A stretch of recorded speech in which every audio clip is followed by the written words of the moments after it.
नमस्कार। आप देख रहे हैं द पब्लिक वर्ड। मैं सुभाष चौधरी हूँ। राजनीतिक विश्लेषण की एक नई कड़ी लेकर आज फिर हाजिर हूँ। मैं हमेशा आम जनता से जुड़ी हुई मुद्दे पर अपनी बात करता हूँ और क्या कुछ चल रहा है उस मामले में आप तक पहुंचाने की कोशिश करता हूँ। और हमारी इस ईमानदार साफगोई वाली कोशिश को आपके समर्थन की बड़ी आवश्यकता है। और यह समर्थन आप हमारे चैनल द पब्लिक वर्ल्ड को सब्सक्राइब कर इस वीडियो को अधिक से अधिक शेयर कर फॉरवर्ड करके हमारी मदद आप कर सकते हैं। तो इसलिए आपसे गुजारिश है कि अगर आपने अब तक हमारे चैनल को सब्सक्राइब नहीं किया है तो इसे जरूर सब्सक्राइब कर लें। तो आज हम बात करेंगे किसान आंदोलन की, उनकी मांग और स्वामीनाथन आयोग की रिपोर्ट पर। स्वामीनाथन ने अपनी रिपोर्ट में क्या कहा था और सरकार क्यों इसे मानने से हिचक रही है। आज की वर्तमान सरकार या फिर इससे पहले की सरकार ने क्या कुछ कदम उठाए हैं, उस पर भी हम आज चर्चा करेंगे। तो किसान आंदोलन की वजह क्या है? दोबारा इस 2-3 साल के बाद फिर किसान क्यों सड़कों पर उतर रहे हैं? क्या इसके पीछे कोई राजनीति है या फिर वास्तव में ये सभी किसानों की समस्याओं को लेकर संजीदा है? तो आइए इसे आज इस वीडियो के माध्यम से समझते हैं। किसानों के विरोध प्रदर्शन का आज तीसरा दिन है। पंजाब हरियाणा बॉर्डर पर प्रदर्शनकारी किसानों और सुरक्षा कर्मियों के बीच चल रहे गतिरोध के बीच 3 केंद्रीय मंत्रियों का एक पैनल आज फिर चंडीगढ़ में किसान नेताओं के संग एक बार फिर से बातचीत करेगा।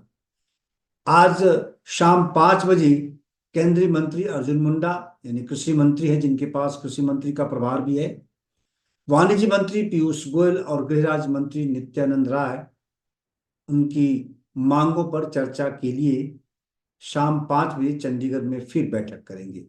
इसमें खासकर फसलों के लिए न्यूनतम समर्थन मूल्य यानी एमएसपी की गारंटी वाले कानून की मांग पर चर्चा होगी। केंद्र और किसानों के बीच ये तीसरे दौर की बातचीत होगी। इससे पहले 8 और 12 फरवरी को भी पिछले 2 दौर की बातचीत बेनतीजा रही थी। हालांकि केंद्र सरकार या केंद्रीय मंत्री इस बैठक को बेनतीजा नहीं बताते हैं। उनका कहना है कि किसानों की मांगों को उन्होंने पहले समझा है, उस पर वो विचार कर रहे हैं, इसलिए उन 2 बैठकों को बेनतीजा बताना ठीक नहीं होगा। पंजाब के किसान केंद्र से अपनी मांगें मनवाने के लिए दिल्ली कूच की कोशिश कर रहे हैं। रोके जाने के बाद फिलहाल वह पंजाब और हरियाणा की शंभू और खनौरी बॉर्डरों पर डटे हुए हैं। हरियाणा के जींद जिले के पास दाता सिंगवाला खनौरी बॉर्डर भी पर भी ऐसा ही हाल है और वहां पुलिस और किसानों के बीच लगातार कई बार झड़पें देखने को मिली हैं।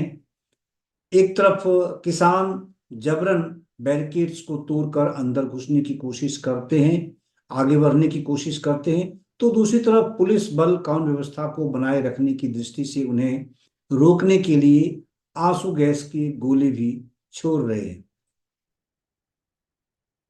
तो चलिए, आखिर इस समस्या का जड़ क्या है? किस कारण से किसान अपनी मांगों को लेकर इतने उतावले हो गए हैं, सड़कों पर उतर रहे हैं? आज उन्होंने रेल रोको अभियान भी शुरू कर दिया है। पटियाला जिले में कई स्थानों पर रेल की पटरियों पर भी किसान बैठे हैं, इस प्रकार की खबरें आ रही हैं। तो आखिर इसके पीछे का आशय क्या है? वह कौन सा कारण है जिसके कारण किसान आज आंदोलन पर फिर उतारू हो गए? इसके पीछे मुख्य कारण है स्वामीनाथन आयोग की रिपोर्ट, जिसको लागू करने के लिए देश में लगातार मांग उठती रही है। किसान हो या फिर कृषि विशेषज्ञ हो या कुछ आर्थिक विशेषज्ञ भी इसकी वकालत करते रहते हैं। तो आइए समझते हैं कि क्या है स्वामीनाथन रिपोर्ट, जिसमें किसानों की तस्वीर बदलने की ताकत है या नहीं है। एमएसपी के लिए पेश किया C2+50% फॉर्मूला क्या है, इन पहलुओं पर हम बात करते हैं। तो डॉक्टर MS स्वामीनाथन की अध्यक्षता में राष्ट्रीय किसान आयोग ने कृषि से जुड़ी रिपोर्ट पेश की थी। इन रिपोर्ट्स में एमएसपी लागू करने का सुझाव दिया गया था। दिवंगत कृषि वैज्ञानिक जो अब नहीं रहे संसार में, डॉक्टर मनकोम्बु संबाशिवन स्वामीनाथन को भारत रत्न से सम्मानित किया जाएगा, ऐसा प्रधानमंत्री ने अभी हाल ही में घोषणा की है। प्रधानमंत्री नरेंद्र मोदी ने यह घोषणा शुक्रवार को की थी। स्वामीनाथन भारत में हरित क्रांति के जनक माने जाते हैं। उन्होंने गेहूं और चावल की अधिक उपज देने वाली किस्मों को विकसित करने में महत्वपूर्ण भूमिका निभाई, जिससे भारत के कम आय वाले किसानों को अधिक उपज करने में मदद मिली है।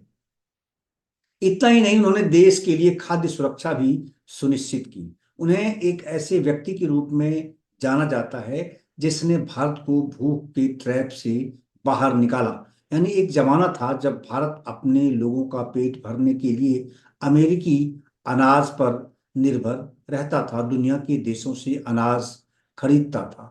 इसके अलावा उन्होंने भारत में कृषि की प्रोडक्टिविटी यानी उसकी उत्पादकता यानी कृषि उपज बढ़ाने के लिए एक रिपोर्ट पेश की थी, जिसे स्वामीनाथन रिपोर्ट कहा जाता है, जो आज तक लागू नहीं की गई, ऐसा किसानों का कहना है। जबकि दूसरी तरफ सरकारों का ये कहना है कि जब ये रिपोर्ट पेश की गई थी तब की सरकार और वर्तमान सरकार भी अपने अपने दावे ठोकती है कि उन्होंने स्वामीनाथन आयोग की रिपोर्ट की बहुतायत जो पार्ट है, जो सुझाव हैं, उसको लागू कर दिया है। तो आखिर क्या है Swaminathan report? Professor MS Swaminathan की अध्यक्षता में 2004 में राष्ट्रीय किसान आयोग का गठन किया गया था। MCF ने 2004 और 2006 के बीच 5 रिपोर्टें अलग अलग वर्षों में पेश की, अलग अलग समय में, जिनमें भारत में मेजर फार्मिंग सिस्टम की प्रोडक्टिविटी, प्रॉफिटेबिलिटी यानी कृषि उपज की उत्पादकता, उसको लाभकारी बनाना, कैसे बनाया जा सकता है खेती को, और स्थिरता यानी फार्मिंग की स्थिरता, कृषि की स्थिरता, जो कंसिस्टेंसी है, निरंतरता है, उसको कैसे बढ़ाया जा सके, कैसे बनाया जा सके, इसके सुझाव उन्होंने दिए थे कि कैसे कर सकते हैं। सामान्य भाषा में इन रिपोर्टों को स्वामीनाथन रिपोर्ट के नाम से जाना जाता है। अब मैं आपको बताता हूं कि स्वामीनाथन रिपोर्ट में आखिर सुझाव क्या दिया गया। देश में खाद्य और न्यूट्रिशन सिक्योरिटी यानी कि फूड सिक्योरिटी जिसे आप कहते हैं, खाद्य सुरक्षा के लिए रणनीति बनाई जाए। फार्मिंग सिस्टम की प्रोडक्टिविटी और स्थिरता में सुधार किया जाए। किसानों को मिलने वाले कर्ज का फ्लो बढ़ाने के लिए सुधार हो। ये स्वामीनाथन आयोग की रिपोर्ट में सुझाव दिए गए। यह भी कहा गया कि शुष्क भूमि के साथ साथ यानी जहाँ जो शुष्क भूमि है, जहाँ बंजर जमीन है, या फिर ऐसी जमीन जहाँ की सिंचाई की व्यवस्था कम है, या जहाँ ज्यादा पानी की आवश्यकता जिस जमीन में जरूरत पड़ती है, उसके साथ साथ पहाड़ी और तटीय क्षेत्रों में किसानों के लिए फार्मिंग प्रोग्राम शुरू किया जाए। कृषि से जुड़े सामान की क्वालिटी और कॉस्ट में भी सुधार करने की आवश्यकता का सुझाव उन्होंने दिया। वैश्विक कीमतें यानी दुनिया के स्तर पर जो कृषि उपज की कीमतें हैं, उसके गिरने पर अगर कीमतों में वहां कमी आती है तो उसका असर भारत के किसानों पर भी पड़ता है। तो इसीलिए कीमतें गिरने पर किसानों को आयात से बचाना यानी कम कीमत में हमारा देश अनाज या खाद्य वस्तु जो है वो उसका आयात न करे, इंपोर्ट न करे, क्योंकि उसका सीधा असर यहाँ के किसानों पर पड़ेगा। फिर यहाँ के किसानों की उपज को, खाद्य वस्तुओं को कौन खरीदेगा, अधिक कीमत वाली को क्यों खरीदेगा? तो इसलिए उस वक्त इंपोर्ट पर बैन लगाना, कहने का मतलब इसके पीछे का कारण ये था कि परिस्थिति जन्य आप बैन लगाइए। बेहतर कृषि के लिए स्थानीय निकायों को सशक्त बनाना यानी कृषि से जुड़े, खेती से जुड़े जो लोकल बॉडीज हैं उसको और मजबूत किया जाए, जिससे कि किसानों को उससे मदद मिल सके। आगे उन्होंने अपनी इस रिपोर्ट में C2+50% का फॉर्मूला का भी एक सुझाव दिया। ये क्या फॉर्मूला है? इसके अलावा उन्होंने किसानों की फसल के लिए न्यूनतम समर्थन मूल्य यानी MSP, जिसको लेकर कि हाय तौबा मचा हुआ है देश में, इससे पहले भी कई बार आंदोलन हो चुके हैं, इसको सुनिश्चित करने का भी सुझाव दिया था।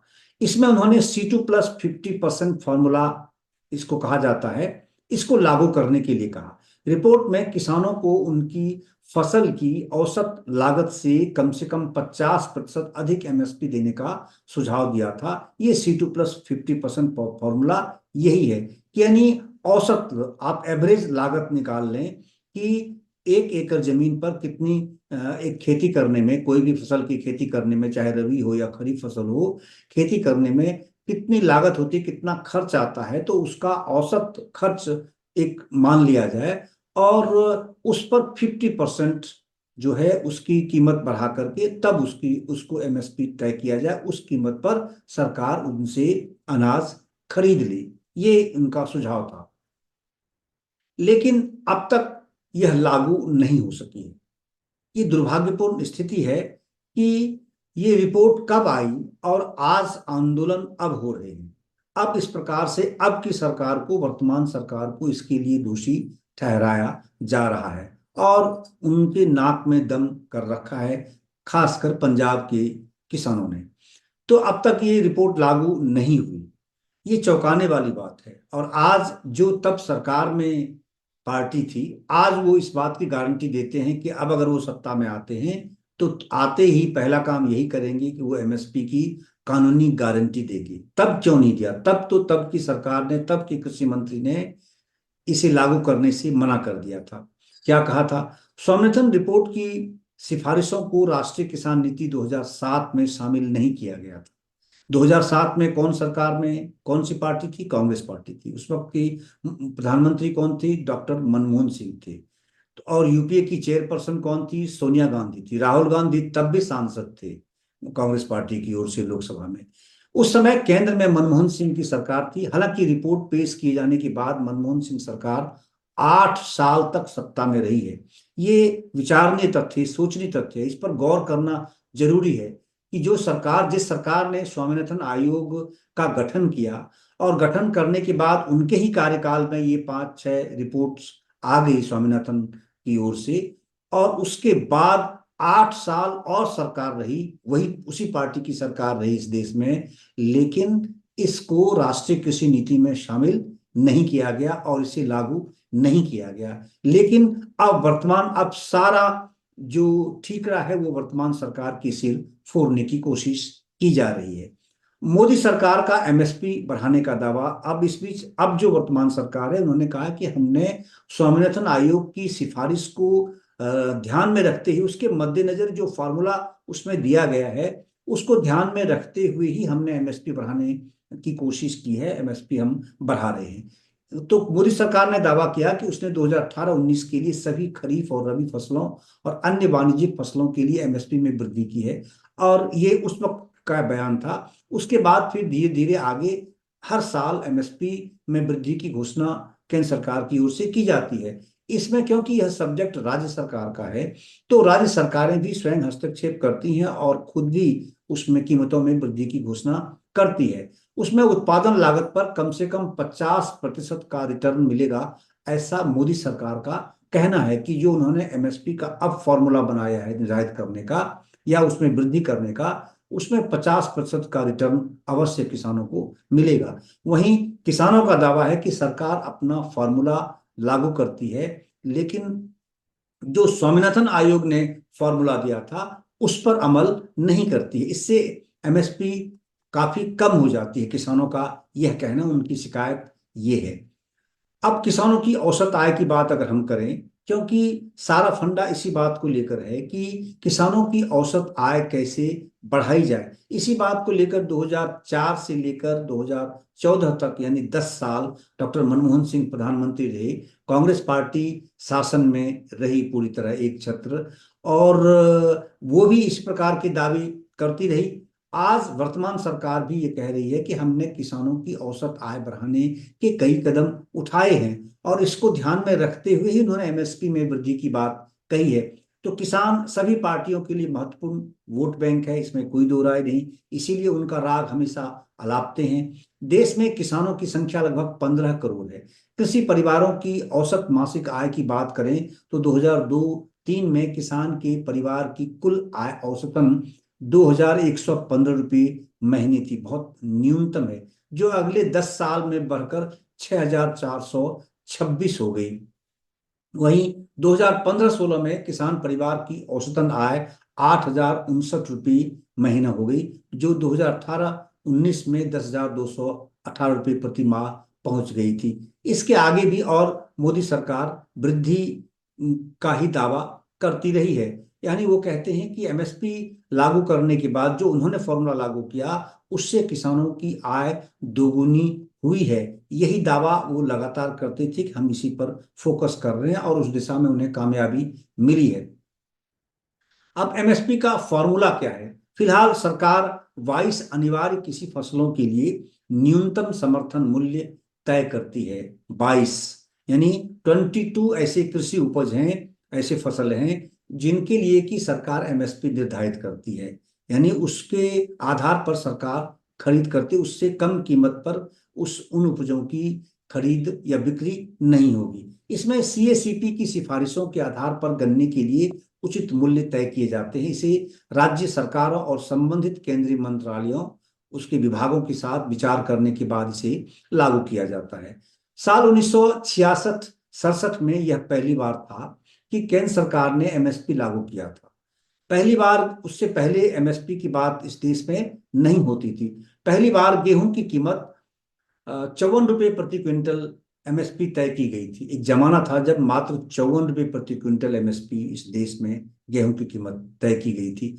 हरित क्रांति के लिए भारतीय नीति निर्माताओं ने महसूस किया कि किसानों को खाद्य फसलें उगाने के लिए प्रोत्साहित किया जाए, उन्हें इंसेंटिव दिया जाए या उन पर थोड़ा फोकस किया जाए, उनके लिए अनुकूल वातावरण तैयार किया जाए। वो सारे, चाहे वो इंफ्रास्ट्रक्चर से संबंधित हो, चाहे और जो खेती के लिए आवश्यक सुविधाएं हैं, खाद है, बीज है, डीजल है, जो बिजली है, पानी है, सिंचाई की व्यवस्था है, उन सब चीजों पे फोकस किया जाए।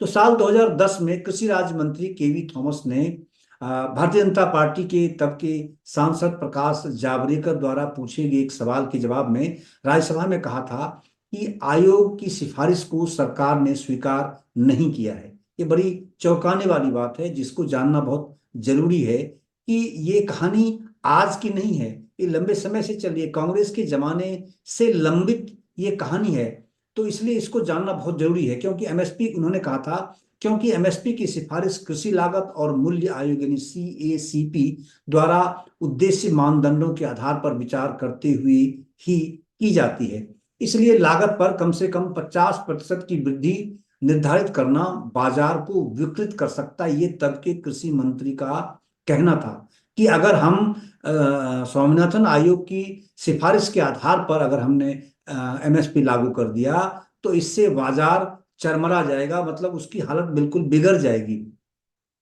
कृषि मंत्री ने उस वक्त कहा था, कांग्रेस के जमाने में, कि एमएसपी और उत्पादन की लागत के बीच एक यांत्रिक संबंध कुछ मामलों में प्रति उत्पादक हो सकता है। मतलब इससे अगर हमने ऐसा कदम उठा दिया तो इसका बहुत ही निगेटिव निगेटिव इम्पैक्ट पड़ सकता है बाजार पर। इसका रिपरकशन बहुत ही खराब हो सकता है, जो कि भारतीय अर्थव्यवस्था के लिए नुकसानदायक साबित हो सकता है। नटशेल में उनका ये कहना था। और आज कांग्रेस पार्टी के नेता ये कहते हैं कि सत्ता में आते ही हम सबसे पहले इसकी गारंटी देंगे और स्वामीनाथन आयोग की रिपोर्ट भी हम लागू करेंगे। जिस पार्टी ने इस आयोग का गठन किया था, जिस पार्टी के सरकार के कार्यकाल के जमाने में ये रिपोर्ट आई थी, उसको 8 साल तक वो लिए बैठे रहे। आज उसके प्रवक्ता ये कहते हैं कि हमने उसमें से बहुतायत यानी 175 रिपोर्ट हमने लागू कर दी। 175 सुझाव, वो कौन से सुझाव हैं? अगर 175 सुझाव कांग्रेस पार्टी की सरकार ने तब लागू कर दिए थे डॉक्टर मनमोहन सिंह के जमाने प्रधानमंत्रित्व में, तो फिर आज किसानों की ऐसी बदतर स्थिति क्यों रहती? फिर क्यों कांग्रेस कहती है कि किसानों की हालत बदतर हुई है?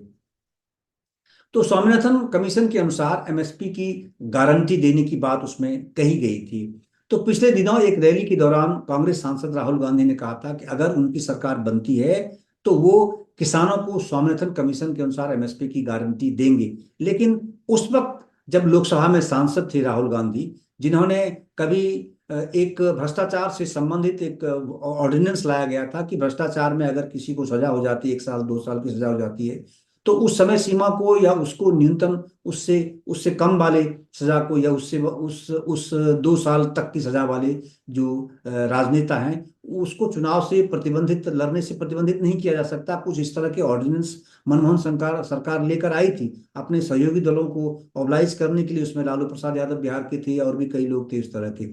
लेकिन उस वक्त अपनी सस्ती लोकप्रियता के लिए उसी लोकसभा के सांसद राहुल गांधी ने प्रधानमंत्री द्वारा कैबिनेट द्वारा लाए गए उस ऑर्डिनेंस को सार्वजनिक तौर से पत्रकारों के सामने मीडिया के सामने ऐसे फाड़ कर उसे कूड़े में डाल दिया था। तो फिर क्या उस वक्त प्रधानमंत्री को ये बात ये नहीं कह सकते थे? उनकी पार्टी के प्रधानमंत्री थे, उनकी इतनी चलती थी, गांधी परिवार के इशारे के बिना कांग्रेस की सरकार कोई भी काम कर नहीं सकती, देश में कोई निर्णय नहीं ले सकती। तो उस वक्त राहुल गांधी की जिम्मेदारी नहीं थी, तब इनको ये संज्ञान नहीं लेना था कि स्वामीनाथन कमीशन की रिपोर्ट जो पड़ी हुई है उसको क्यों नहीं आप लागू करते हैं। आज वो ये कह रहे हैं कि एमएसपी पर कानूनी गारंटी किसानों के जीवन में 3 बड़े बदलाव लाएगी। आज वो ये मानते हैं, तब उनको ये ज्ञान नहीं आया था। फसल के सही दाम मिलने से किसान कर्ज की मुसीबत से छुटकारा पा जाएगा, कोई भी किसान आत्महत्या को मजबूर नहीं होगा। आज राहुल गांधी को इस बात का एहसास हो रहा है। उस समय नहीं, क्या उस समय किसान आत्महत्या नहीं कर रहे थे? महाराष्ट्र में तो लगातार उनके जमाने में आत्महत्या की घटनाएं होती रहती थी। किसान आए दिन ये खबर आती थी, रोज ऐसी खबर आती थी कि आज फलाने इलाके में किसान ने आत्महत्या कर ली, कर्ज में डूबे हुए किसान ने परेशान होकर आत्महत्या कर ली। आज वो ये कहते हैं कि खेती मुनाफे का व्यवसाय होगा, यानी जब कांग्रेस अब शासन में फिर आएगी तब खेती मुनाफे का व्यवसाय होगा। मनमोहन सिंह के जमाने में ये बात ध्यान में नहीं है, ना उनके किसी मंत्रियों को, ना उनके प्रधानमंत्री को, ना यूपीए की चेयरपर्सन सोनिया गांधी को, और न ही ऑर्डिनेंस फाड़ने वाले, अध्यादेश फाड़ने वाले राहुल गांधी को इस बात की चिंता थी उस समय। न संज्ञान लिया उन्होंने, न उनको इस बात का भान हुआ। अब वो कहते हैं कि किसान तब अब समृद्ध बनेगा अगर वो सत्ता में आ जाएंगे, और समृद्ध किसान ही देश की तकदीर बदल देगा। आज उनको ये बात समझ में आती है। उस वक्त स्वामीनाथन आयोग की रिपोर्ट को उनके मंत्रियों ने टेबल कर दिया। उन्होंने कहा कि ये भारत की अर्थव्यवस्था पर बहुत ही बुरा असर डाल सकता है अगर इसे हम लागू करेंगे तो इस प्रकार की जो राजनीति हो रही है, विशुद्ध राजनीति इसके पीछे, किसान आंदोलन के पीछे है। ये ठीक नहीं है, ये देश की विकास की दृष्टि से सही नहीं है। लोकतांत्रिक देश भारत के लिए इसकी राजनीति की दृष्टि से सही है। ये गलत राजनीतिक परिपाटी डाली जा रही है। और वास्तव में ये विकृत मानसिकता है कि जब भी चुनाव प्रदेश में हो या देश में हो तभी इस प्रकार के आंदोलन को खड़ा किया जाता है, जिससे कि सत्ता में बैठी या जो पार्टियां, राजनीतिक दल है चुनाव में जाने वाले हैं, उनको मजबूर किया जाए उनके अनुसार, चाहे वो व्यवहारिक हो, सही या कानूनी दृष्टि से सही हो भी या नहीं, लेकिन उसको लागू कराने की बात करते हैं, उस मांगों को मनवाने की कोशिश करते हैं। इसके लिए एक तरह से ये एक ब्लैकमेलिंग है। जब आप चुनाव के समय आंदोलन करते हैं तो ये एक ब्लैकमेलिंग है। कोई अगर थर्ड व्यक्ति, कोई दूसरा आदमी अगर इस तरह की बातें करने लगे तो उसको क्या कहा जाएगा? कानून की भाषा में इसे ब्लैकमेल ही तो कहा जाएगा, जो आज स्थिति इस देश में बनी हुई है। और अब मैं आपको ये बताना चाहता हूं कि अभी जो स्थिति है, जिस तरह से उकसाया गया है, उभारा गया है पंजाब की मुख्यमंत्री द्वारा, आम आदमी पार्टी के वो पैरोकार हैं, पंजाब में मुख्यमंत्री भी हैं, वो किसानों के साथ, केंद्रीय मंत्रियों के साथ होने वाली बैठक में शामिल भी होते हैं, और वो लगातार किसानों की बातों को उठा रहे हैं। वो कहते हैं कि इनकी मांगों को मानना चाहिए, बजाय ये जाने कि आर्थिक दृष्टि से वो सही भी है नहीं है, क्या वो फॉर्मूला फिट हो सकता है नहीं हो सकता है, क्या व्यावहारिक उसका दृष्टिकोण क्या है, या कानूनी पक्ष क्या है। दूसरा, ये कृषि जो विषय है वो केंद्र के पास भी है और राज्य सरकारों के पास भी है। इसमें किसकी क्या भूमिका हो सकती है, कौन कैसे इस विषय को एड्रेस कर सकता है, इसको बिना समझे, बिना इसका विश्लेषण किए लगातार अनर्गल मांगों का समर्थन किया जाता है। बहरहाल मैं आपको ये बताना चाहता हूं कि किसानों की मांगे क्या हैं जो अब आंदोलन पर ये उतारू हैं, रेल रोक रहे हैं। आपने देखा होगा कुछ तस्वीरें इतनी विभत्स आ रही हैं कि पुल तोड़ रहे हैं, बैरिकेड्स तोड़ रहे हैं और पुलिस वालों पर पत्थरबाजी करते हैं। क्या ये देश के निर्माण की झलक है? क्या देश के निर्माण में योगदान देने वाली ये झलक हो सकती है क्या? तो आइए फिलहाल मैं आपको बताता हूं कि किसानों की इनकी मांगे क्या हैं, क्यों ये दिल्ली कूच करने के लिए अड़े हुए हैं। पहली है, पूरे देश के किसानों के लिए सभी फसलों की एमएसपी पर खरीद की गारंटी का कानून बनाया जाए और डॉक्टर स्वामीनाथन आयोग की रिपोर्ट के अनुसार फसलों के भाव तय किए जाएं।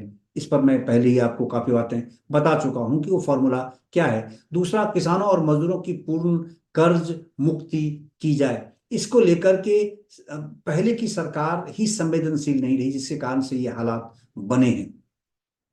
तीसरी मांग है भूमि अधिग्रहण अधिनियम 2013 को पूरे देश में पुनः लागू किया जाए एवं भूमि अधिग्रहण से पहले किसानों की लिखित सहमति एवं मार्केट रेट से 4 गुना मुआवजा देने के प्रावधान लागू किए जाएं, जो बिल्कुल अव्यवहारिक लगते हैं, अनर्गल लगते हैं। इसमें पहले ही केंद्र सरकार ने भूमि अधिग्रहण नियम में इस प्रकार के प्रावधान किए हैं कि जिस क्षेत्र का व्यावसायिक जिस तरह का वैल्यू होगा और जिस प्रकार के प्रोजेक्ट्स होंगे, तो अलग अलग प्रकार के प्रोजेक्ट्स के लिए अलग अलग तरीके से मुआवजे की व्यवस्था उसमें की गई है, ऐसा प्रावधान किया गया है। लखीमपुर खीरी नरसंहार नरसंहार के दोषियों को सजा एवं पीड़ित किसानों को न्याय दिया जाए। अब इसमें कोई सरकार, अगर न्यायिक व्यवस्था चल रही है, मामला दर्ज हो चुका है, लोग उसमें गिरफ्तार हो चुके हैं, किसी को जमानत भी मिल चुकी है और अदालतों में न्यायिक प्रक्रिया चल रही है, इसमें आप किसी सरकार पर कैसे दबाव डाल सकते हैं कि आप न्यायिक प्रक्रिया में हस्तक्षेप करके और किसानों के या इन लोगों के मन माफिक आप दोषियों को सजा दिला दें? क्या अब आम आदमी ही यह तय करेगा कि फलाने दोषी को इस प्रकार की सजा दी जाए? ये तो न्यायिक व्यवस्था के तहत मानना चाहिए।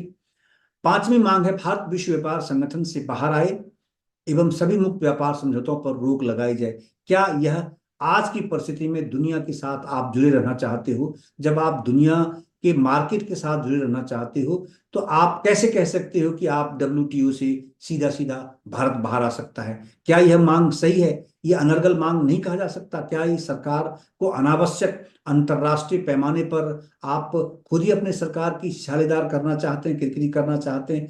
आज की तारीख में किसी भी सूरत में ये संभव नहीं है कि भारत डब्ल्यूटीओ से बाहर आ जाए, क्योंकि भारत अब डब्ल्यूटीओ में नेतृत्व कर रहा है। भारत अपने हिसाब से अपने विषय को वहां मनवा रहा है, सभी वैश्विक नेताओं को अपने पक्ष में कर लेता है। इतना तर्क और तथ्य आज भारत और इतना मजबूत नेतृत्व वहां प्रस्तुत करता है। उसके बाद ये कहा किसानों ने कि मुक्त व्यापार समझौते पर रोक लगाई जाए।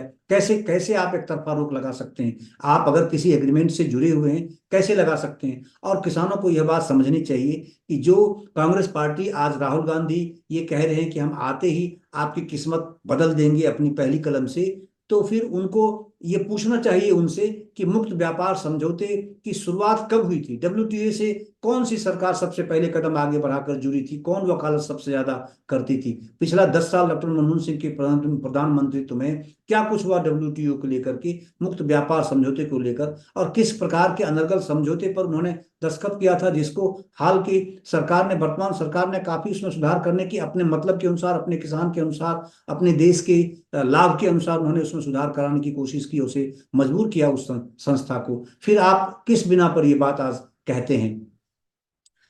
छठी मांग है किसानों और खेत मजदूरों को पेंशन दी जाए। इसकी बात पहले ही प्रधानमंत्री नरेंद्र मोदी के कार्यकाल में की जा चुकी है। इसमें उन्होंने पेंशन की व्यवस्था की है और किसान सम्मान निधि भी उसका एक पार्ट है जो लगातार वो दे रहे हैं किसानों को। इसलिए इस तरह की बातें, इस प्रकार की मांगों, इसकी क्या सीमा हो सकती है? पेंशन कितनी दी जा सकती है? देश की आर्थिक व्यवस्था हमेशा एक एक सेट नियम के अनुसार चलाई जाती है। कोई एक व्यक्ति अगर अपने शर्त थोपे, अपने हर व्यक्ति अपने अपने लाभ को ध्यान में रखते हुए और अपने अनुसार कहे कि हमारे इस नियम को ऐसे लागू कर दीजिए, ऐसे बदल दीजिए, क्या ऐसा इस तरह से देश चल सकता है क्या? सातवीं मांग है दिल्ली आंदोलन के दौरान शहीद हुए किसानों को मुआवजा एवं परिवार के एक सदस्य को नौकरी दी जाए। इस पर राज्य सरकारों को फैसला लेना है। अलग अलग राज्य सरकारों को, चाहे हरियाणा सरकार ने कुछ फैसले लिए थे, कुछ मामले वापस भी लिए थे, कुछ पर विचार चल रहा है, लेकिन ये इस प्रकार के जो विषय हैं वो भी न्यायिक प्रक्रिया के अधीन होते हैं। तो मामले वापस लेना सरकार का खुद का अपना एक अलग व्यक्तिगत डिसीजन नहीं होता। सरकार अकेला ये डिसीजन नहीं ले सकती, क्योंकि उनको भी कोर्ट में जाकर के इन चीजों को लेकर के अपना हलफनामा दायर करना पड़ता है और उसके तर्क और तथ्य प्रस्तुत करने पड़ते हैं, और अदालत अगर मानती है, उसे उन्हें लगता है कि ये तर्कसंगत है, तभी उन्हें अनुमति मिलती है, अन्यथा नहीं मिलती है। तो इन सब चीजों पर इस तरह से राजनीतिक ऐसा हवाबाजी करके, रेल रोक कर, सड़क तोड़ करके, पुल तोड़ करके इस तरह की मांगे नहीं मनवाई जा सकती। ये एकदम बिल्कुल ही गलत तरीका, और व्यावहारिक तरीका है, और संवैधानिक तरीका है, और गैर कानूनी तरीका है। उससे बढ़कर ये अनैतिक तरीका है।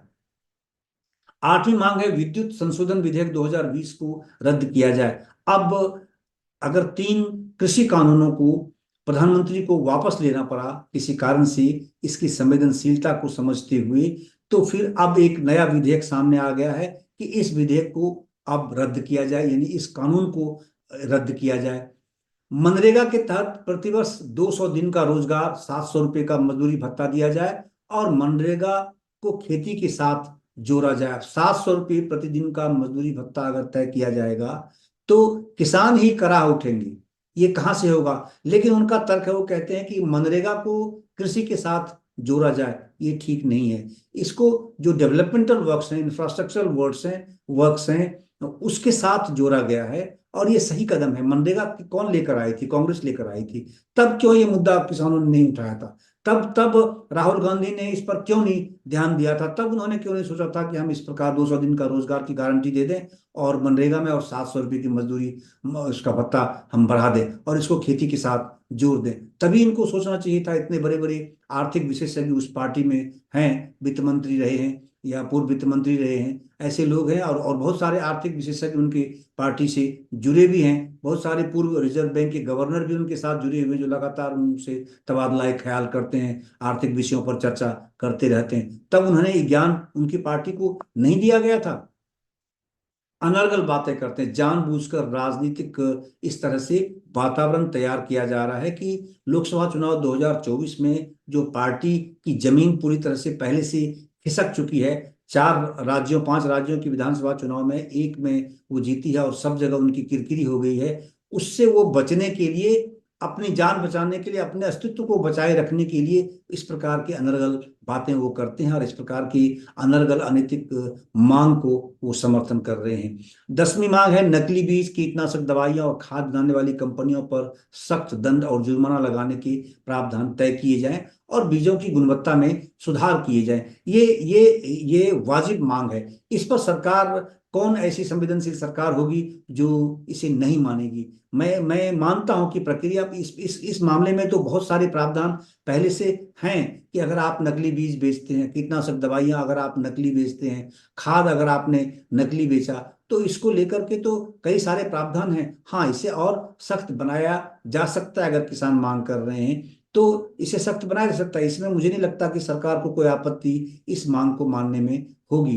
बीजों की गुणवत्ता तो अल्टीमेटली देश की कृषि उपज से संबंध रखता है। अगर बीजों की गुणवत्ता ही निम्न स्तर की होगी तो फिर कृषि उपज, उसका पैदावार बुरी तरह प्रभावित होगा। तो इसीलिए ये अल्टीमेटली देश के विकास से संबंधित है, तो सरकार कैसे नहीं मान सकती है? इस पर अवश्य सरकार विचार करेगी। मुझे ये उम्मीद है कि सरकार ने इस पर जरूर संज्ञान लिया होगा। अगर नहीं लिया है तो आने वाले समय में जरूर लेगी ये सरकार। 11वीं मांग है मिर्च, हल्दी और अन्य मसालों के लिए राष्ट्रीय आयोग का गठन किया जाए। इस संबंध में कुछ आयोग गठन किए गए हैं, इस जो कि एक्सपोर्ट से रिलेटेड हैं, जो इस प्रकार के मसाले से संबंधित आयोग गठन करके एक्सपोर्ट से रिलेटेड एक्टिविटीज को बढ़ावा देने के लिए इस सरकार ने काफी कुछ काम किया है। इसको मुझे लगता है कि बहुतायत में किसान उससे अवगत नहीं है, उस प्रक्रियाओं से, उस प्रावधानों से, उन सुविधाओं से अवगत नहीं है। जरूरत है उनको इसके बारे में, जो सरकार ने कदम उठाए हैं इसे बढ़ावा देने के लिए खास करके। तो अगर आप एक्सपोर्ट मैक्सिमम करेंगे इन तरह की चीज़ों को दुनिया के देशों में, तो स्वाभाविक है किसान इस प्रकार की खेती करने में आगे बढ़ेंगे और उनको, उनकी आमदनी बढ़ेगी। 12वीं मांग है संविधान की 5 सूची लागू किया जाए, और जल जंगल जमीन पर आदिवासी के अधिकार सुनिश्चित करके कंपनियों द्वारा आदिवासियों की जमीन की जो है जोत बंद करी जाए। कहने का मतलब है कि आदिवासी से संबंधित जो जमीन है, जल जंगल या जमीन है, उसको किसी भी प्रोजेक्ट में उसको एक्वायर नहीं किया जाए। ये मांग है इनकी। ये मांग थोड़ी तर्कसंगत लगती है कि आदिवासी को इस तरह के प्रोजेक्ट से अगर दूर रखा जाए, ऐसे प्रोजेक्ट से उनके उनके जीवन पर कोई बुरा असर न पड़े, अगर इसमें कोई तरमीम की जा सकती है, संशोधन किया जाए, तो इससे ये कोई बुरी बात नहीं है। इसको सरकार मान सकती है। मुझे लगता है कि सरकार इस पर जरूर सकारात्मक विचार करेगी। तो ये थी किसानों की मांग है, जिसको लेकर अभी वो सड़कों पर उतरे हैं, रेल रोक रहे हैं, और देश में जो इंफ्रास्ट्रक्चर है उसको उसके साथ तोड़फोड़ कर रहे हैं। अनावश्यक पुलिस बल का भी जो है, उसका भी एक वेस्ट है, एक तरह से समझ सकते हैं कि वो बर्बादी है, उसकी एनर्जी खराब कर रहे हैं। और आगे हम चलते हैं। स्वामीनाथन आयोग की सिफारिश या किसानों की मांग अगर सरकार मानती है, तो किस किस प्रकार की दिक्कतें आ सकती हैं आर्थिक दृष्टि से? क्या यह कितना तर्कसंगत होगा, कितना सही होगा, कितना व्यावहारिक है? तो सरकार इस मांगों को, जो इनकी मांगे हैं, उसको मानने से आखिर क्यों हिचक रही है? इसके पीछे का क्या कारण है?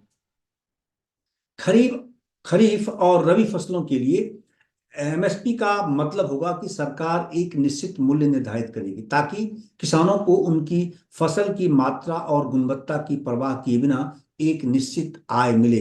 यानी फसल की गुणवत्ता और मात्रा की परवाह किए बिना किसानों को सरकारी व्यवस्था का लाभ, या कहें कि कानूनी ढाल पाने का पूरा अधिकार है। लेकिन हर फसल के लिए एमएसपी न केवल राजनीतिक रूप से, बल्कि आर्थिक रूप से भी संभव, टिकाऊ और उचित नहीं है। ऐसा बड़े बड़े आर्थिक विशेषज्ञ कह चुके हैं देश की अर्थव्यवस्था की दृष्टि से।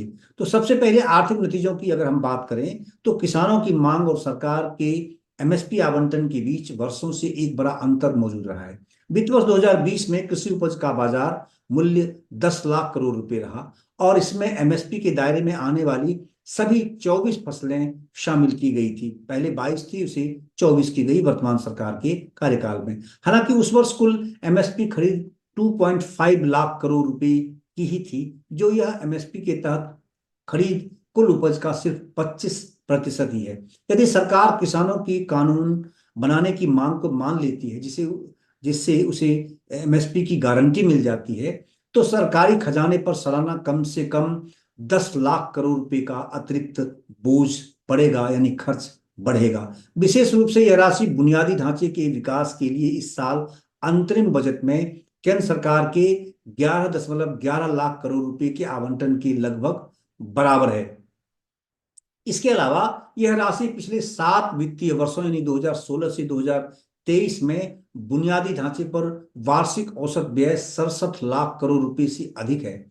ऐसे में इन आंकड़ों को सावधानी पूर्वक अगर हम इस पर अगर गौर करें, तो इससे इसमें पता चल पाएगा कि मौद्रिक आंकड़ों का सावधानी पूर्वक मूल्यांकन करने से इसका निर्णय लेना आसान हो जाता है कि एमएसपी गारंटी कानून किसी भी तरह से उचित और आर्थिक रूप से व्यवहारिक भी नहीं होगा। यानी आर्थिक विशेषज्ञ ये मानते हैं कि यह देश पर इतना बड़ा बोझ बन जाएगा कि आपका जो आर्थिक विकास है पूरी तरह अवरुद्ध हो जाएगा। आपके पास आपके अन्य डेवलपमेंट के लिए आपके पास पैसे नहीं रहेंगे, और भारतीय बजट उस स्थिति में नहीं है कि इतना बड़ा बोझ का वहन कर सके।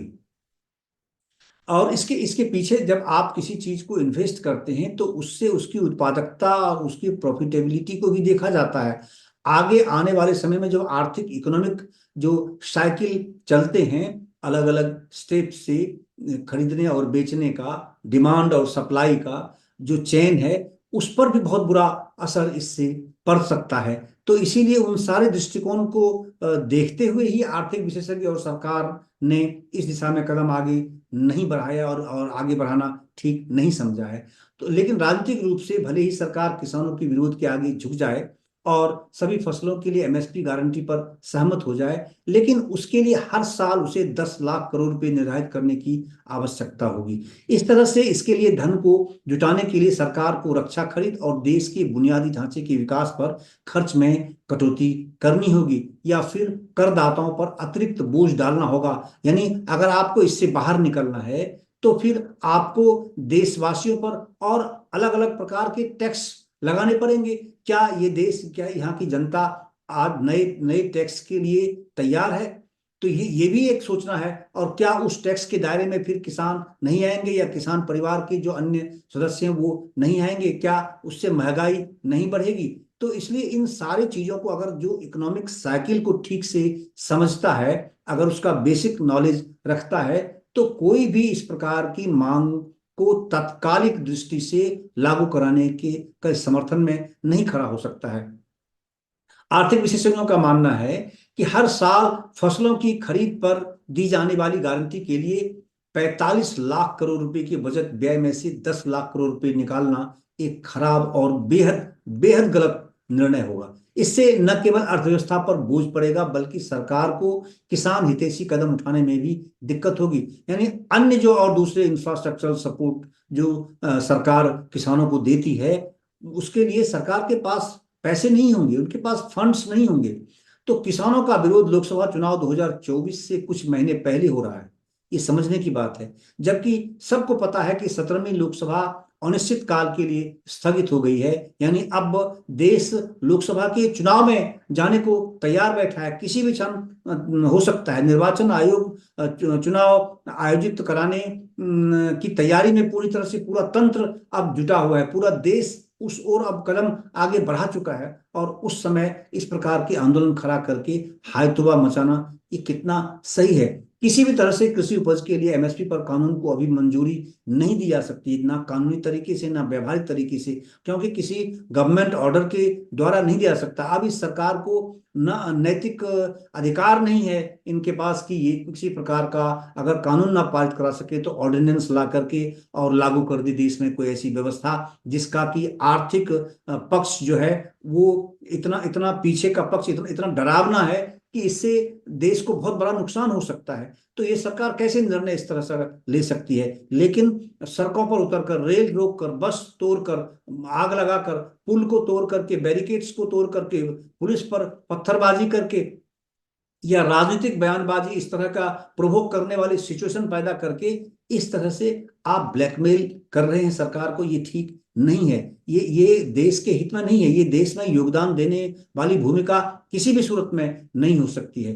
तो अभी जो किसानों का दिल्ली चलो मार्च हो रहा है, उनको 40 किसान संगठनों में से आधे से भी कम का समर्थन प्राप्त है। यूपी में से बहुत सारे अलग हैं, यहाँ तक कि पंजाब में भी बहुत सारे जो जिन लोगों ने पिछले 2020-2021 में किसान आंदोलन किया था, आयोजित किया था, जिन्होंने दिल्ली में आकर डेरा डाला था, उनमें से बहुतायत आज इस आंदोलन के साथ खड़े नहीं, इसके समर्थन में नहीं है। वो एकदम क्लियर बोल रहे हैं कि हम और राजनीतिक आंदोलन करेंगे, हम किसी भी राजनेता के कहने पर, किसी राजनीतिक दल के उकसावे में आकर के इस प्रकार का काम नहीं करेंगे। इसी से अंदाजा लगाया जा सकता है कि इसके पीछे का आशय क्या है। क्या ये किसानों की मांग मनवाना चाहते हैं, या फिर राजनीतिक एक उफान इस देश में लाना चाहते हैं, खास करके लोकसभा चुनाव 2024 के समय, जब उसकी घोषणा कुछ ही समय बाद होने वाली है, कुछ ही दिन बाद होने वाली है। उसमें पूरा देश अब उस दिशा में आगे बढ़ चुका है। फिर इस प्रकार के काम करना कितना सही है, ये यही यही सोचने वाली बात है। पिछले कृषि विरोध प्रदर्शनों के कई शीर्ष नेता और चेहरे इस बार गायब हैं। पिछली बार कृषि कानून रैली का मुद्दा बने थे, लेकिन इस बार फसलों के लिए एमएसपी मुख्य एजेंडा है। भले ही सरकार किसानों की मांग मान लेती है, जैसा कि उसने 2 साल पहले किया था। 3 कृषि कानूनों को इनके दबाव में आकर के प्रधानमंत्री ने वापस ले लिया, जो ऐतिहासिक घटना थी देश के संसदीय इतिहास में, लोकतांत्रिक इतिहास में। लेकिन पूर्ण एमएसपी पर कानून बनाने के लिए फिर भी संसद सत्र की आवश्यकता होगी। और संसद सत्र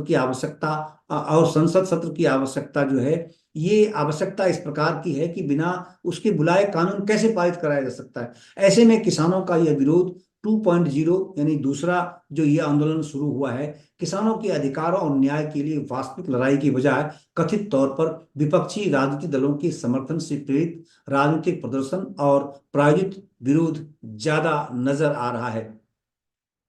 मोदी सरकार ने किसानों के लिए सम्मान निधि की बात कही है, उन्होंने पेंशन की योजना शुरू की है, बहुत सारी ऐसी ऐसी योजनाएं हैं, बहुत सारी सिंचाई पर उनका काफी फोकस है, इंफ्रास्ट्रक्चर पर काफी फोकस है। हर गांव को मंडी के साथ जोड़ने के लिए सड़क बनाने पर उनका फोकस है। तो इसीलिए इन सब चीजों को ध्यान देने की जरूरत है कि आप एडिशनल कुछ इस प्रकार के बेनिफिट्स देकर के किसानों के जीवन को ईज कर सकते हैं क्या, क्या खेती को और आप सुविधाजनक बना सकते हैं क्या, क्या कुछ उस प्रकार की सुविधाएं दे करके आप खेती की लागत को कम कर सकते हैं क्या। तो उस दिशा में बहुत सारे कदम उठाए गए हैं पिछले 10 वर्षों में। ये बहुत जरूरी है कि गंभीरता से उस पर विचार करना चाहिए। कांग्रेस पार्टी अब कह रही है कि उन्होंने स्वामीनाथन आयोग की रिपोर्ट में से 175 सिफारिशों को लागू कर दिया। लेकिन सवाल ये उठता है बड़ा कि क्या अगर आपने 175 सिफारिशें लागू कर दी तो फिर किसान आत्महत्या क्यों करते रहे आपके उस 8 साल के दौरान में भी, जब आपकी पार्टी की वहां सरकार थी। उसके बाद भी अगर आज आप ये कह रहे हैं कि किसानों की हालत बदतर है, तो फिर इन ये 175 सिफारिशें बेमानी हैं, निष्प्रभावी साबित हुई हैं, जिसके वकालत आप करते हैं, जिसका दावा आप ठोक रहे हैं कि 201 सिफारिशें स्वामीनाथन आयोग ने की थी, जिसमें से 175 सिफारिशें लागू करी थी। कांग्रेस पार्टी के प्रवक्ता पवन खेरा ने इस प्रकार की बातें प्रेस कॉन्फ्रेंस में कही। उसमें 26 सिफारिशें बची थी, वो ये मानते हैं, जिसमें सबसे महत्वपूर्ण एमएसपी, जब सबसे महत्वपूर्ण एमएसपी से जुड़ी घोषणा थी, तो फिर आज आप उसका राग क्यों लापते हैं? तब क्यों नहीं आपने ये बातें कही थी? आज आपके राष्ट्रीय अध्यक्ष मल्लिकार्जुन खड़गे 13 फरवरी 2024 को, और राहुल गांधी ने भी ये जो वायदा किया है कांग्रेस से, किसान से, कि कांग्रेस अगर सत्ता में आ गई तो हम तत्काल किसान की सारी परिस्थिति को बिल्कुल अनुकूल कर देंगे और ये लागू कर देंगे, आते ही इस सिफारिश को लागू कर देंगे। तो फिर उस वक्त क्यों नहीं किया? तब तो आपकी फुल फ्लेज सरकार थी, आपके प्रधानमंत्री थे, आपके कृषि मंत्री थे, आपकी पार्टी का सिक्का चलता था देश में 10 साल तक। तब आपने ऐसा क्यों नहीं सोचा? तो ये सब विचारणीय तथ्य हैं जिस पर हम सबको जरूर विचार करना चाहिए और तभी कुछ निर्णय और अपना मत बनाना चाहिए। तो आज बस यहीं तक राजनीतिक विश्लेषण की इस कड़ी में बस इतना ही। फिर हम आम जनता से जुड़े एक और नया विषय लेकर आपके सामने हाजिर होंगे। तब तक के लिए आपका बहुत बहुत धन्यवाद। लगे हाथों आपसे गुजारिश है, अगर आपने अब तक हमारे चैनल द पब्लिक वर्ल्ड को सब्सक्राइब नहीं किया है तो इसे जरूर सब्सक्राइब कर लें। आपका बहुत बहुत धन्यवाद।